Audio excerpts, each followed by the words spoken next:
دیارە لای هەمومان ئاشنایە ناوی ئیسماعیل بێشکچی بەڵام هەمومان بە وردی نە کتێبەکانیمان خوێندوتەوە لەبەرەوەی وەرنەجێڕاوتە سەر زمانی کوردی نەدەزانین چۆن گەیشتوتە ئەو ڕۆژە بۆتە ئیسماعیل بێشکچی.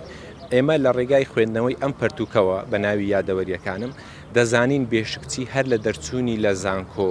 چۆن و لەکوێ کورد دەناسێ ئیتر چۆن دەست بە یەکەم توێژینەوەی دەکات چۆن ڕێگری لێ دەکرێتن بەهۆی بەرگریکردن لەگەلی کورد و لێکۆڵینەوە زانستیەکانی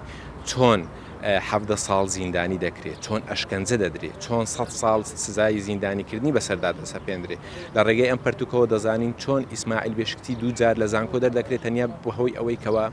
بەرگری لە مافی گەلی کورد کردووە لە تورکیا بەرامبەر بە دەوڵەتی ئەنقەرە چۆن گەیشتۆتە ئەو ڕۆژێکەوە سزای مادی و معنەوی بدرێت 38 پەرتوکی قەدەغە بکرێت جگە لەوەی کەوا ڕۆشنایی دەخاتە سەر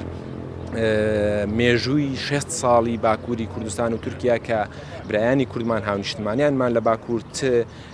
زوڵم و ستەمێکیان بەرامبەر کراوە بەهۆی ئەوەی کەوا کورد بوونە و بە زمانی کوردی دواون بێشکچیش وەکو تورکێک بەرامبەر بە دەوڵەتەکەی خۆی هاتووە بەرگری لە مافی من و جەنابت و گەلی کورد کردووە بۆیە ئێمە زۆر زەڕورە بێشکچی لە نزیکەوە بناسین نەک تەنیا ناو